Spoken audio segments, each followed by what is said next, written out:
That feels good. That's all the time I needed to fill.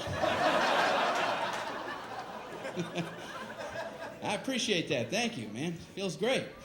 I'm feeling good. I actually just recently had to go to the emergency room, though, and I had some stomach virus thing. I almost called an ambulance. That's weird, even considering calling an ambulance for yourself. You know? You call ambulances for other people, right? What are you supposed to say about yourself? Can you come get me? Yeah, I don't feel so good. Just come on in, I'll be lying on the floor.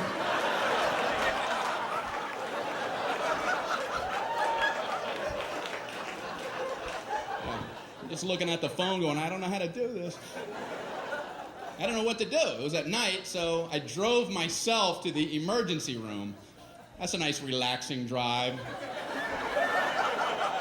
No, after you. Merge, everybody, merge. I'm only imploding.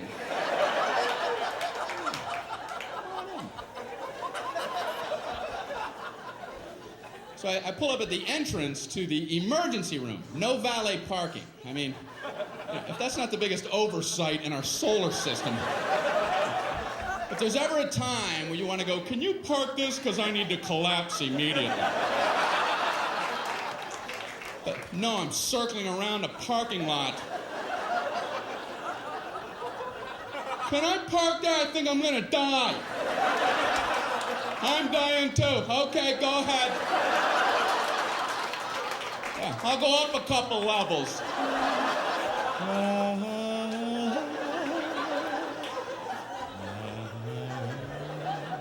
Unbelievable. I don't care if you're driving yourself or someone else to the emergency room. You still want to get out and run in with them.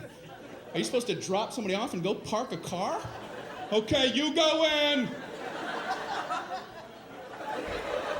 Tell them you're shot.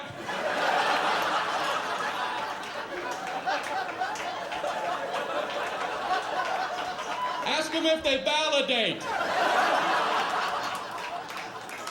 Unbelievable. So I finally park, you know. I go in to check in. They ask the most insulting question when you check into a hospital. What seems to be the problem? What seems? Well, it seems. It seems like everything on my inside wants to be on my outside. But I'm no doctor. What kind of condescending question? So they check me into my luxurious half room. There's a curtain down the middle with a mystery patient on the other side. And he's moaning over there. Thinking, man, they're never going to help me with him moaning like that. So I got to out-moan him, you know.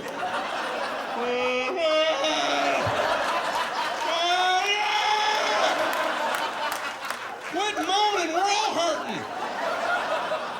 The whole floor is like a haunted choir. It's got to be hell to work in this environment.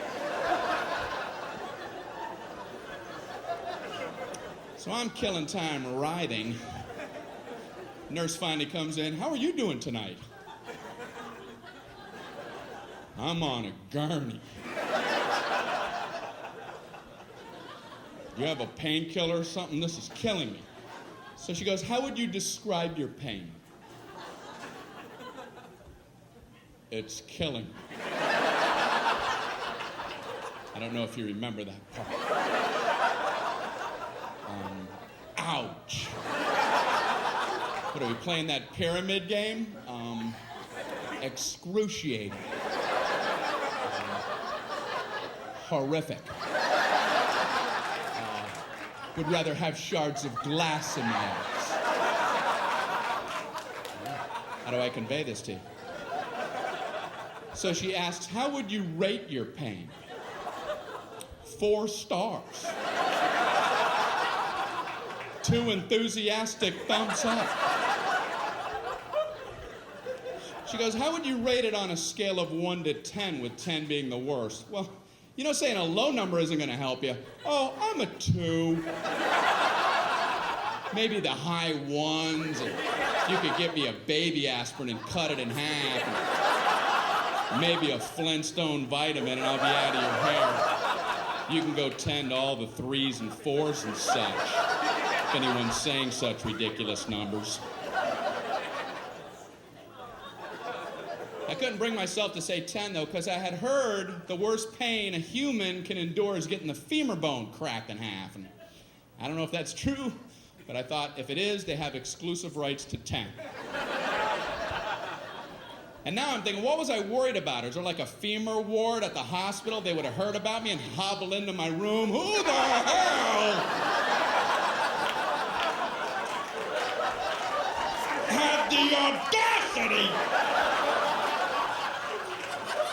to say he was at a level 10? You know nothing about 10. Give me a sledgehammer. Let me show you what 10 is all about, Mr. Tommy Ache. No! No! No! How can I possibly say 10? I can't. So I thought I'll say 9. And then I thought, no, childbirth. I better not try to compete with that. And then I'm thinking, you know, it must be hell giving childbirth when your femur bone's cracked.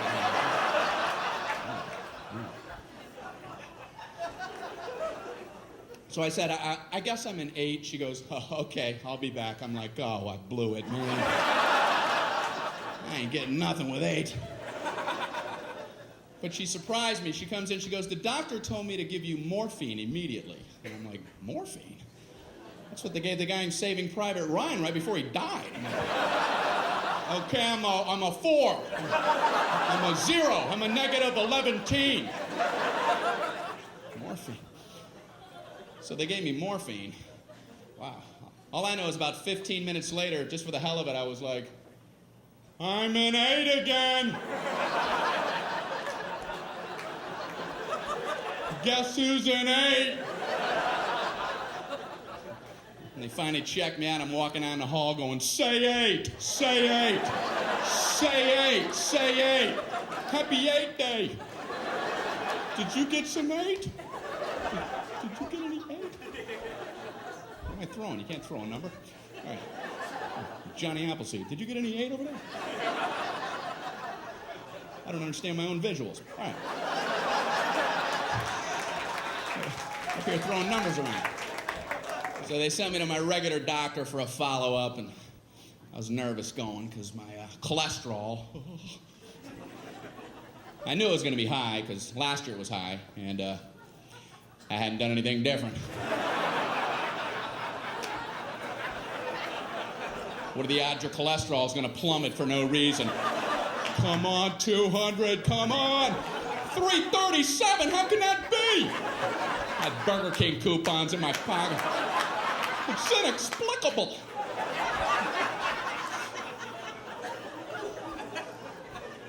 So I was nervous. And I realized that's the only time as an adult that I feel like a little kid, is when I go to the doctor. You didn't do what I told you, did you? No, I didn't. What should you have done? I should have listened when you were talking to me. What are you going to do from now on? Pay attention when you say things. When are you going to start? I'm going to start right now. Immediately. Tall doctor. He's a good doctor, I think, you know. I told him I get heartburn sometimes, so he goes and gets me a list of things that cause heartburn. I'm looking at the list and I'm like, I already know this. I know how to get it. That's like going into the hospital with a cannonball wound and they show you a list. Here's how you get cannonball wounds.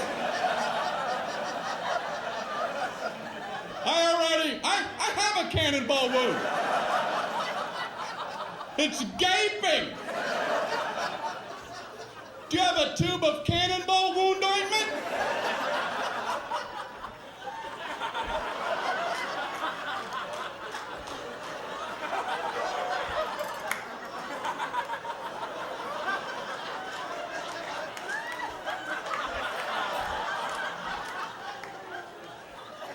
Number one, do not stand directly in front of a cannon. How true that is.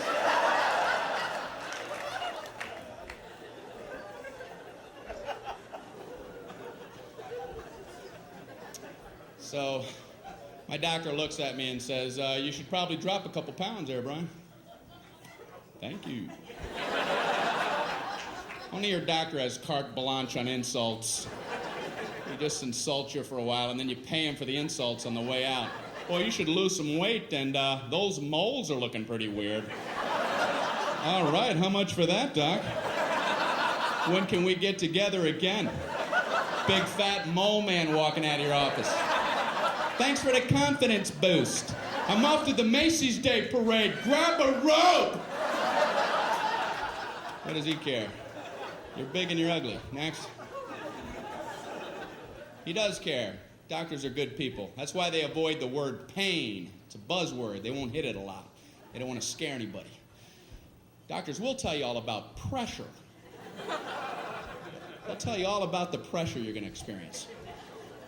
If a doctor tells you you're about to feel some pressure, buckle up. In a moment, you're going to feel a little bit of pressure. The pressure hurt like hell! Pressure. All pain involves pressure. That's one of the definitions of pain. He could be swinging a 2x4 at your head. In a moment, you're going to feel a little bit of pressure.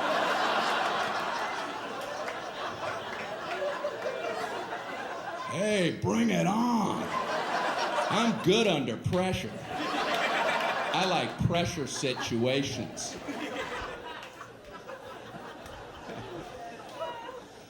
Oh, so my doctor, he told me to watch what I'm eating, told me to read food labels. I'm in the store reading a Fig Newton's label. I've always liked Fig Newtons. I'm trying to see if it's okay to eat them, and everything looked fine, the fat content, everything. I looked at the serving size, 2 cookies. Who the hell eats 2 cookies? I eat Fig Newtons by the sleeve. 2 sleeves is a serving size. I open them both and eat them like a tree chipper. Fig Newton shavings coming off the side.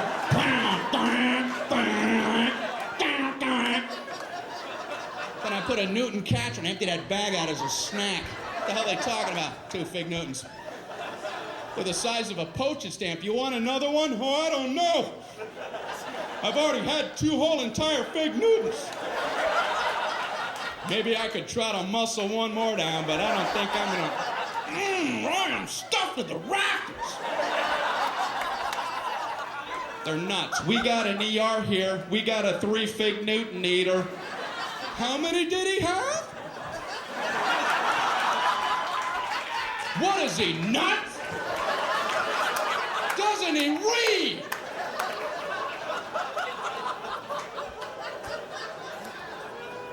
Who's coming up with serving sizes? A serving size of ice cream is a 1/2 cup. What is that? What? Is that like a joke some guy put on there? Hey, come here. Look what I put for the serving size.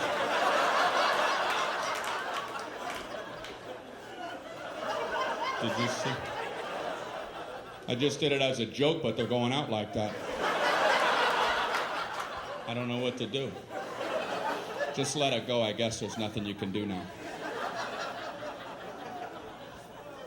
You ever know anybody to eat a 1/2 cup of ice cream? Hey, you want to go grab something to eat? Oh, no.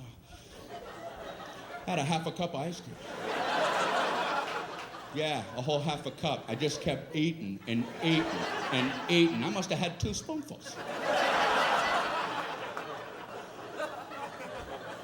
I think a serving size of ice cream is when you hear the spoon hit the bottom of the container. You know? Clank, and you can't do this anymore. I even ripped the side. Not sure what they're talking about for the 1/2 cup of ice cream. I have to lay off dairy, though. That's what my doctor threw in as I was leaving his office. Oh, and lay off dairy. I'm like, what the hell? What kind of blanket sweep is that? No more happiness.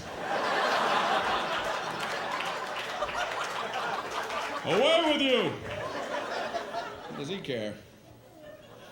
I'm trying to lay off dairy. I'm in the supermarket with my little cart, and I'm trying to avoid the dairy aisle. I can see they all have party hats on over there.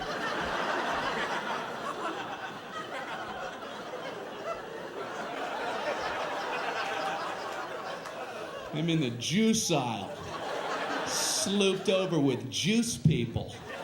Ugh. I learned something in the juice aisle, and that is, I don't know what's going on with cranberries, but they're getting in all the other juices. Whoever the salesman is for cranberries does a great job. He's showing up everywhere. Hey, what do you got, apples? Put some cranberries in them. We'll call it cran apple, go 50-50. What do you got, grapes? How about cran grape? What do you got, mangoes? Cran mango. What do you got, pork chops? Cran chops. Why don't you back off, cran man? Why don't you take your sales trophy and have a vacation? He's working too hard. He's making the other fruit guys feel bad, you know? Like the banana guy wakes up, man, I ain't into nothing.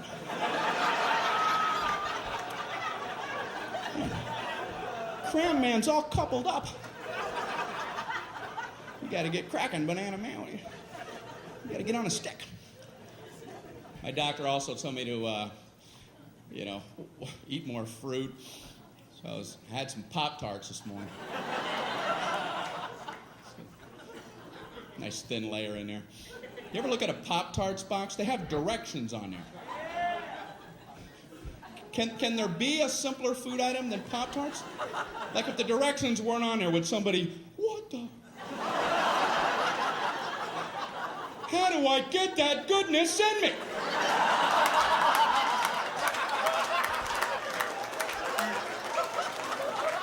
What do you do? How do you get it done? You read, man. That's what you do. They have 2 sets of directions. In case you don't understand one set, you abandon that whole track and get on something a little easier for yourself. They have a set of toaster directions, which, believe it or not, is more than 1 step. How could there possibly be more than 1 step? I can only think of one. Step 1, toast the Pop-Tarts. Go ahead, toast them. Hey, are you still reading this?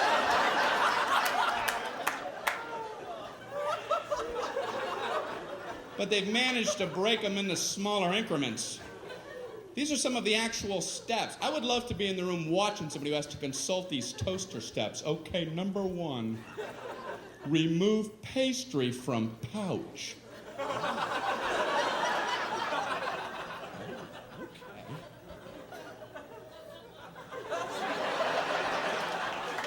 I see where they're going with this.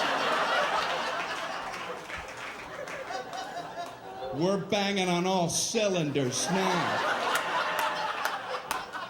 Number 2, insert pastry vertically.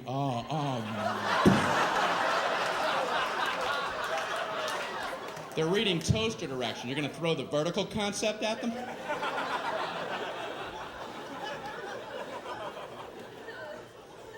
Then they have a whole set of microwave directions. That just blew me away that you could actually microwave a Pop-Tart. I mean, how long does it take to toast a Pop-Tart? A minute? If you want them dark? People don't have that kind of time. Listen, if you need to zap fry your Pop-Tarts before you head out the door, you might want to loosen up your schedule.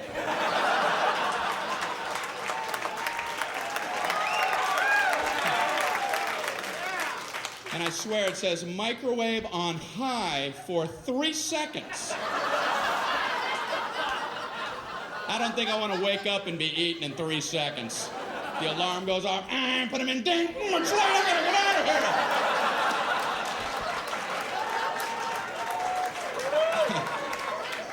here. If you're waking, eating, and hauling in 3 seconds, you're booking yourself too tight. Pick up some Montana brochures or something. You're not living properly. We just moved. I called UPS.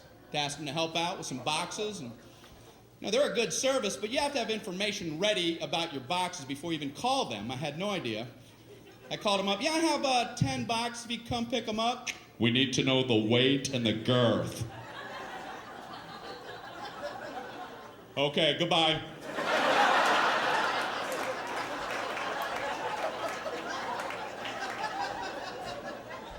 So I called back, we need the weight and the girth. Okay, I don't know what the weight is, and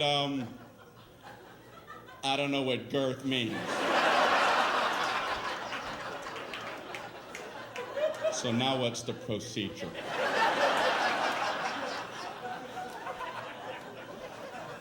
So this guy talks to me like I'm 4 years old. Well, do you have a bathroom scale? Yeah, but if I put the box on a scale, it's going to cover up the numbers! What do I take them off really quick? 0, I'm not fast enough. What's he talking about? So then he gives me like his Mr. Wizard formula. How about if you stand on the scale and weigh yourself, get off the scale, pick up the box, get back on, weigh you and the box together and subtract your own weight. I'm going, slow down. Hold on, Professor. I know this guy's never tried this, because I tried it, and you still can't see the numbers.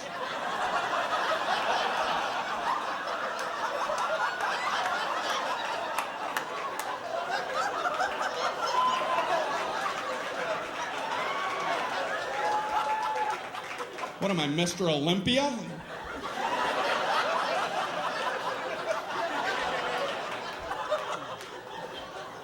£3.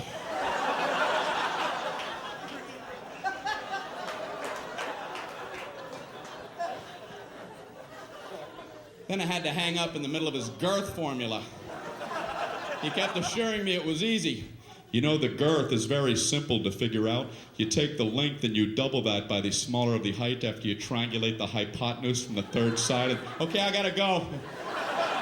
I'm getting another call. Yeah, I'm too stupid to talk to you. I just want to not be on with you any longer. So this is true. I figured I would call back and just make up some numbers, Let them come out and pick them up. If it's wrong, I'll pay the difference. Just dispatch the truck. Please. So I called back. Yeah, I have 10 boxes, and... No, I'm another guy.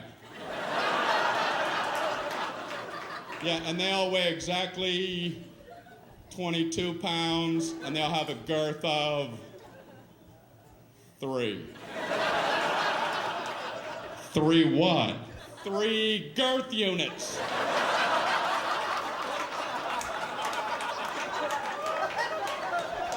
Come pick them up, please. I'm begging you. They're boxes, and they're brown, and they have tape all on them. And they probably fit on a dolly. Why must you torture me?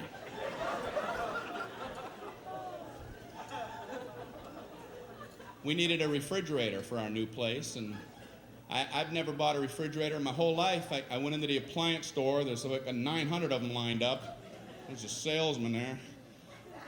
What's this guy supposed to say about refrigerators? Well, you have this refrigerator right here. This keeps all your food cold for 600.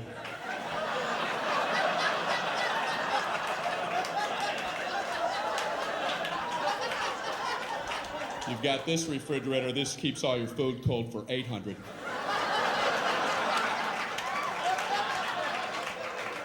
Check this out. 1400 keeps all your food cold.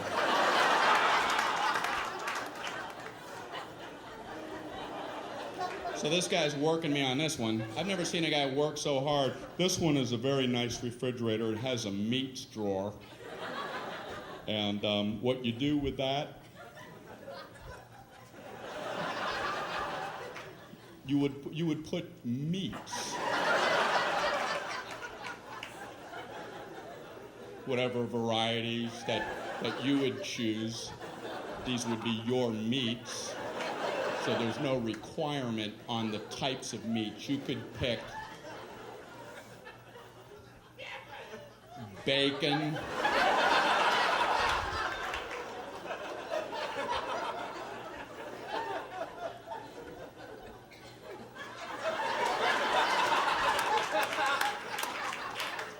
marbled meats. There's an endless selection. Endless. And this one also has a crisper for crispy things. Potato chips. Look in the door when the door's open. This has an egg area. And that's a very nice thing. It's an area for eggs. You put them all in the egg area. You come home and you go, hey, where are the eggs? Right in the egg area.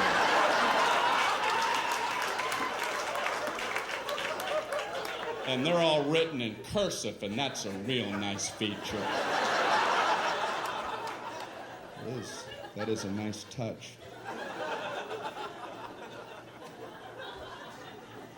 We also had to get the phone turned on. I'm at my friend's house. I call the phone company. Can you turn on our telephone? Okay, it's going to be a problem. I figured.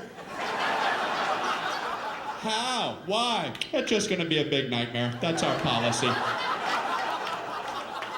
It's going to be a nightmare. Something about hell on earth.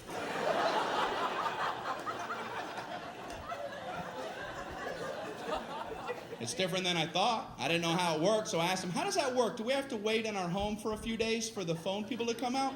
No, we do it differently now. We can just flip the switch from right here. Oh, great. Can you go ahead and flip it? We're going to flip it next Thursday.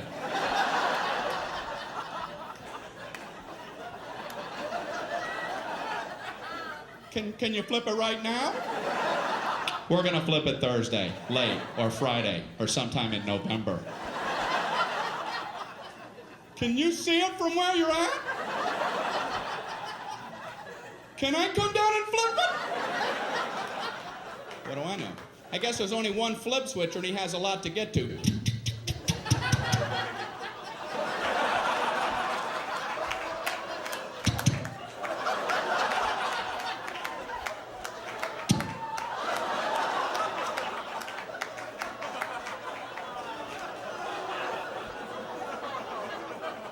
I assume they're tiny. Maybe they're big giant switches and they're really hard to flip, you know?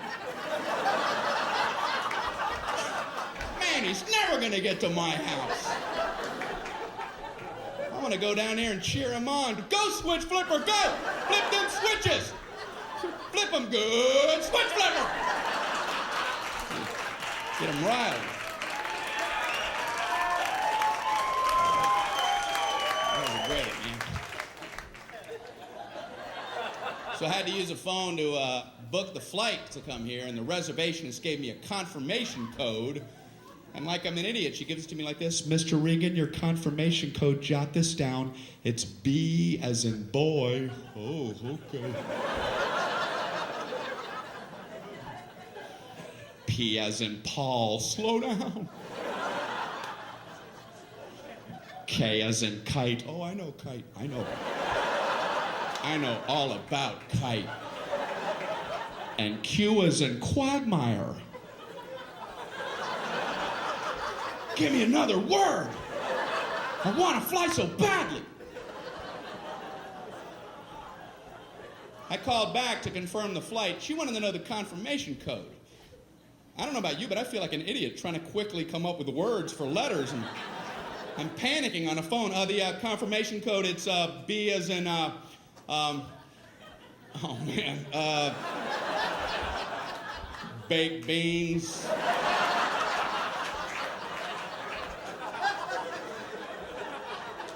P as in pneumonia.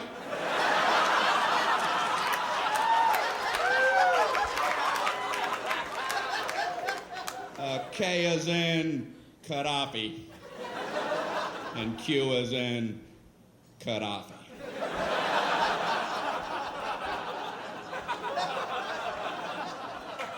They only do that with letters. Nobody ever does that with numbers. My code, it's 4 as in 423.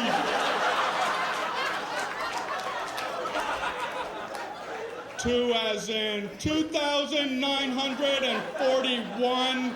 No, 47. Pretty short code. Sometimes you'll get a confirmation code that includes zeros and O's. You write them the same way, they're completely different keys. They'll give you the number 1 and the letter I. You write those the same, they're different keys. A small L looks the same. They don't care, you'll never be able to communicate this back clearly.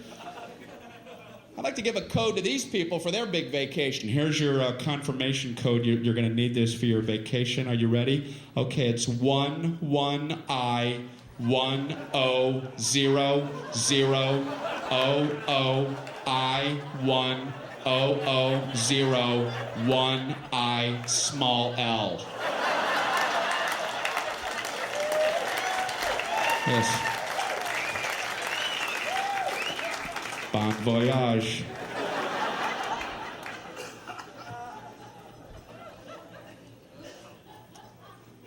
You know, I flew here. How come the first class people they can just get on whenever they want? I've always hated that. First class people, board at your leisure. Take your time, first class people. Coach people, no wait, sit, scuzz. Wait, little piggies.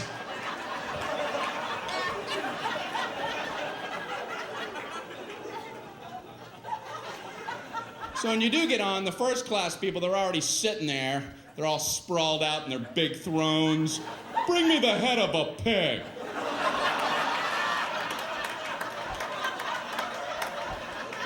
And a goblet of something cool and refreshing. Anyone have a fiddle? Make someone from Coach fiddle for me. Amuse me.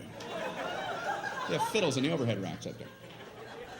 You're not allowed to even use their bathrooms. The bathrooms up front are for our first class passengers. The coach bathrooms are located at Newark Airport. Concourse C. Concourse C, ladies and gentlemen.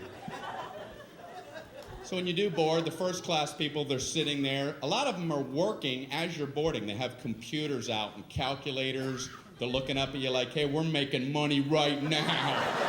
Right now we're making money. Go, get in the back. Close that curtain. I don't want to see it. Even in my peripheral. Snap it shut.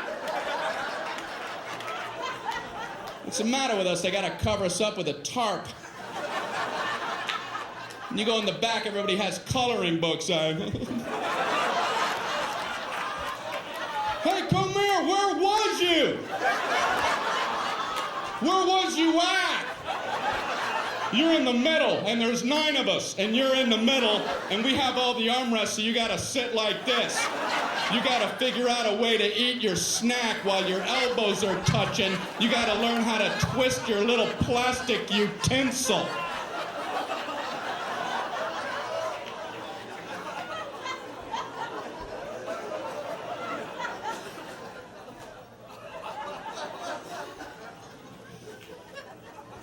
I like to sit way in the back. Except for one thing, all the good meals run out, you know. You're poking your head out from row 199. The flight attendants are this big.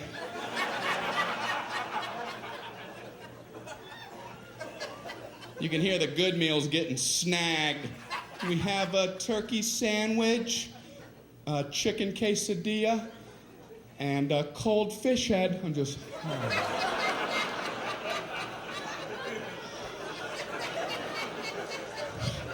I wonder what I'm gonna get.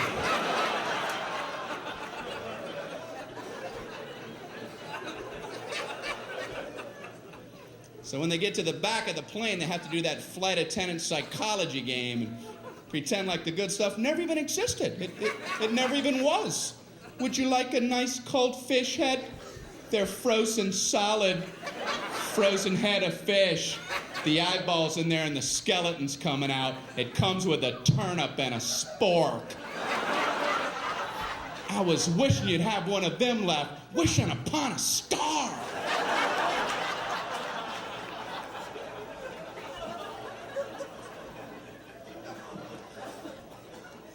But I admire flight attendants, man, I really do. They put up with a lot of garbage from people. Have you ever been sitting in your seat and you see somebody trying to fit something in the overhead rack that you know ain't going in there like in a million years? They have like a mattress and a lamp. You're looking at him like, what kind of perception problems does this guy have? And the flight attendants are always nice. They always run up and act like it might maybe fit. You know, oh, I don't know if that's going to get up there. We can check it for you, you moron. I know that's what they want to say. I would last about 8 seconds at that job. I'd just get up there. Does that look like it's going to fit? You have this much room, you have a dead yak. Are you okay? You don't see all these people jammed up waiting on you? You don't see any of them.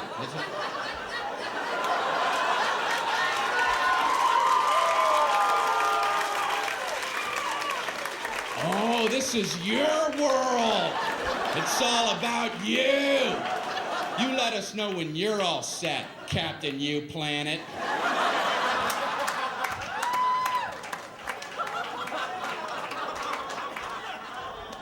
And I feel bad for the gate agents because they try to get the boarding process to run smoothly, but no one will listen to them. Don't blame them. They try, they get on the intercom. Ladies and gentlemen, we're about to begin boarding.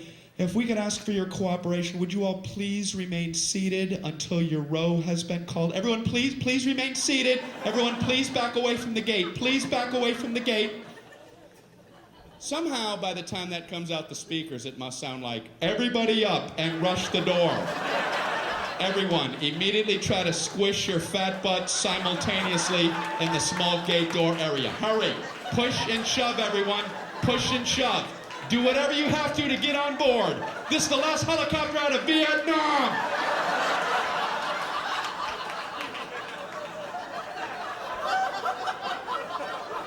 I'm embarrassed to be human. I want to get on! You're gonna get on. I want to get on before everybody else!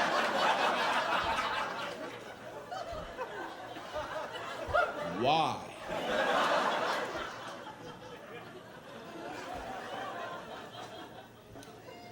Human beings, man. I'm sure you've been at airports with the moving sidewalks.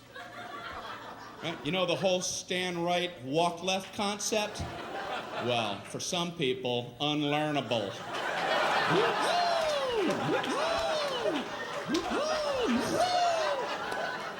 You ain't getting it in, no matter how much stimuli you offer. I've been on them where I don't understand how people don't see that that's the system. There's a big yellow dotted line going down the middle, and it's stenciled every 3 feet on the sidewalk. Stand, stand, stand, stand, walk, walk, walk, walk. On the handrail, stand, stand, walk, walk. Up here, stand, walk. Pictures of people standing, walking, and I've seen footprints together and apart. And you still have people riding that left handrail. It's fun to fly.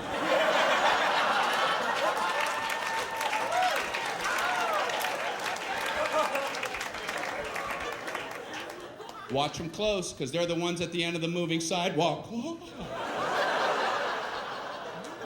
Something changed. Something changed.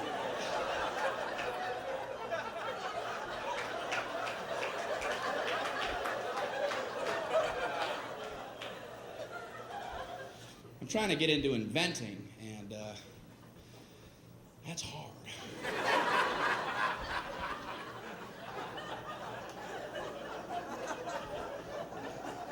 I know what I'm going to try to invent, you know. I don't know if I'm being overly ambitious, but I'm trying to invent an ironing board that when you open it, it doesn't sound like this.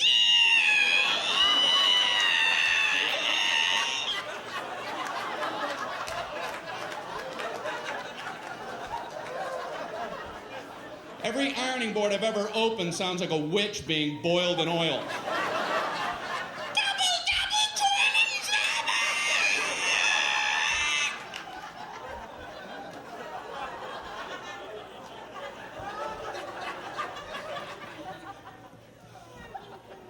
You ever just look at an ironing board? Can you imagine getting that approved in today's safety-conscious world?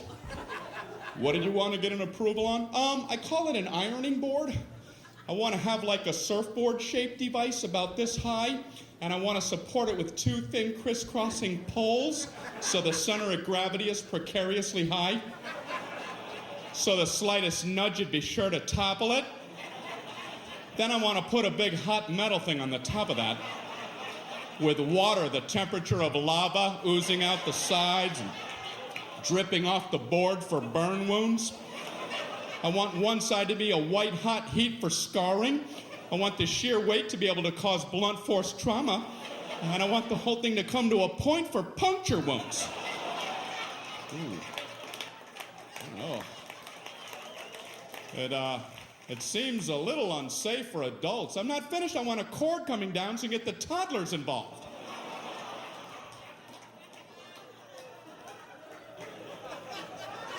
Why are we allowed to have these? Inventions intrigue me. I was reading about the walkie-talkie, and I read it was a military invention. That surprised me, because usually military stuff has strong names, you know, Apache helicopter, Tomahawk missile. Walkie-talkie? How did that slip through the system? It's a general talking to some guy. What do you have there, soldier? Well, it's a new communication device. It's untethered, which will enable the troops to speak effectively when they're in the field. What's it called? Walkie-talkie. Look, I'm walkie and I'm talkie. Now you walkie and talkie, General. I'm walkie and talkie. Are you walkie and talkie?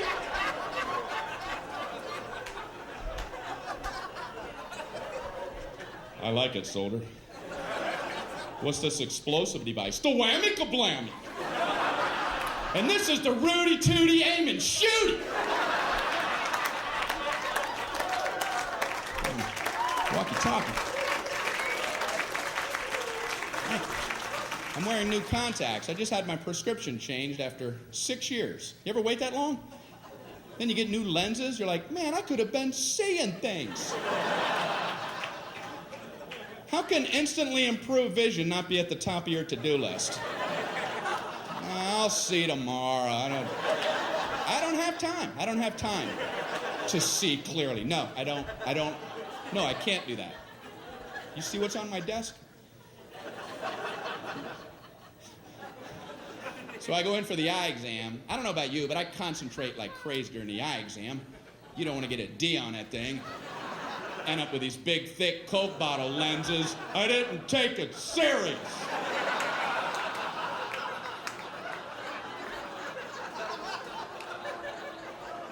Are you still in here?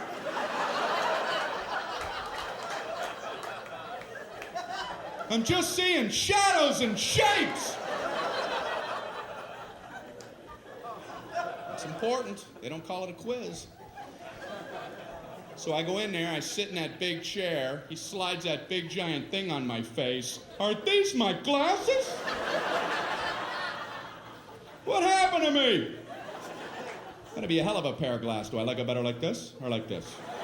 I like this one, but I want to see that one again. That one's pretty good, but let's go back to that one. Click, click, click, click, click, click, click. I hate that test because I can't commit. I can feel my eye doctor losing his patience with me. Let's try it again, Brian. Which one do you like better, number 1 or number 2?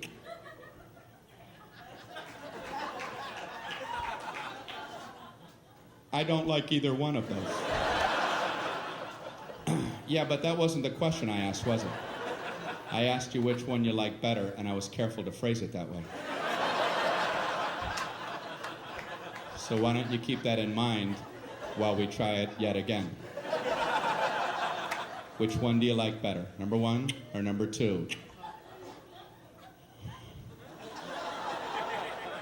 They're about the same. Well, why would I waste your time and mine by making them both the same? Did you ever stop to think about that? You ready to try it one more time? What do you want from me? Way too much pressure during that entire exam. They do one test every time. I don't know what they're looking for. All I know is I get an anxiety attack in the middle of the damn thing. Tell me the exact moment point A is directly over point B. I'm like,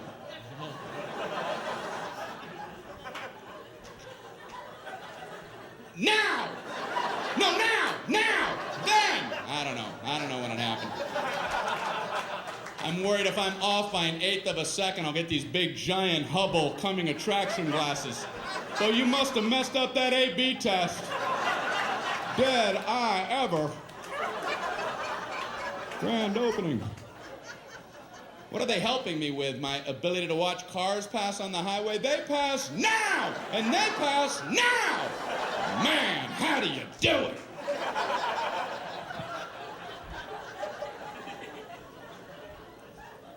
It's weird in the eye exam room. It's just him and me. It's dark in there. The door's closed. I feel strange when he pulls his chair up uncomfortably close to you. He's like this far from my face. He shines his goofy light into my eyes for about an eternity.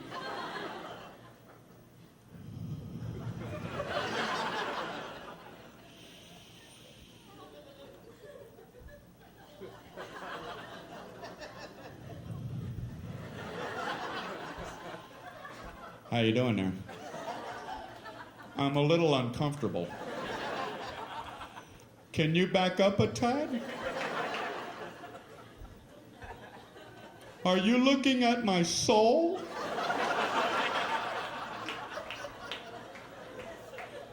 You want a Tic Tac? So he says, you know you have one eye set a little bit higher than your other eye? No. I did not.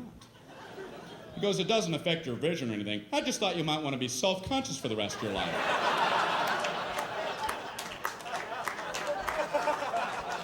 I went out to my car mirror. Am I some kind of monster? Is that a hump? I am not an animal. I am a man. What's the matter with him? Then he asked me, would you like to try trifocals? And I'm like, I must have been away a while because I have no idea what you're talking about. He says, it's exactly what you would think. You can see at 3 different distances depending on where you look through your lens. You can see close, medium, or far away. And I'm like, I can't even imagine getting used to that. There's a book, there's a plane, there's Alpha Centauri!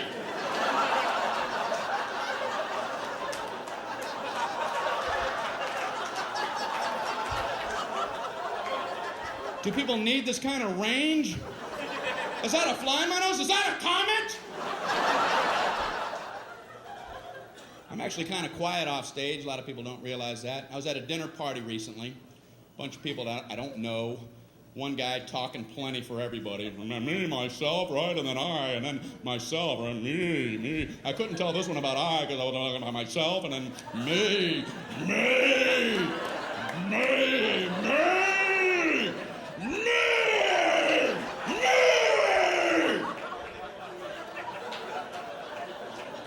Beware the me monster. So I tried to jump in with a little story. I don't want to just sit there the whole night. Right when I'm done with my story, this guy goes, that ain't nothing. Oh, well, didn't mean to waste everybody's time. Telling my nothing story. Here, let Marco Polo speak. He's back with tales of adventure. My story ain't nothing. Maybe it wasn't, because I made the mistake of trying to tell a story about having only 2 wisdom teeth pulled, and I learned a lesson. Don't ever try to tell a 2 wisdom tooth story, because you ain't going nowhere. The 4 wisdom teeth people are going to parachute in and cut you off at the pass. Halt! Halt with your 2 wisdom tooth tale. You will never complete one, trust me. I'm trying to tell my story. You know, I had some wisdom teeth pulled. I had 4 pulled. Oh, okay.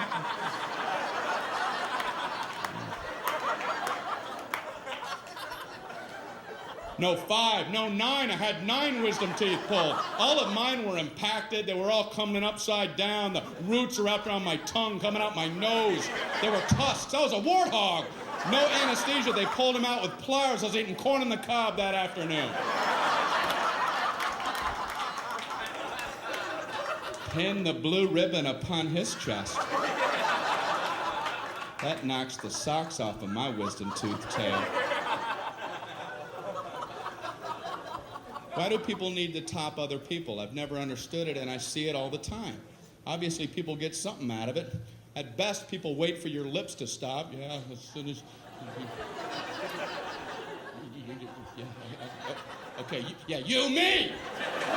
You, me! You see the difference? You see that? Now I do. What is it about the human condition? People get something out of that. That's why I have a social fantasy. I wish I was one of the 12 astronauts who have been on our moon. They must love knowing they can beat anybody's story whenever they want. They can sit back quietly at a dinner party while some other person, some me monster's doing his thing, and let him go. Let him run with the line while you be quiet. Oh, really? Let him have his moment. Yeah, I'm a big traveler. I have my business. I got my own global enterprise I got to check on. Driving in the Autobahn because I keep a fleet of sports cars over in Zurich. I got a Swiss account that I want to check out. Mount Kilimanjaro expedition, might have to cancel that. Runways in Aspen are a lot shorter the first time you go in there. The Pacific Rim Company, we're going to try to take that over. Global enterprise.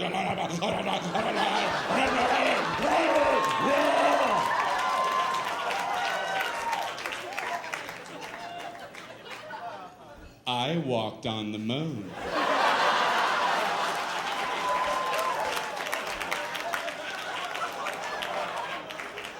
Well, you have the floor, Moonwalker. You mentioned driving on the Autobahn. That reminded me. Once I was driving in the Sea of Tranquility. In my lunar rover. And I, too, was worried about our speed till I remembered, wait, we're the only ones on the moon. You guys are great. Thank you very much.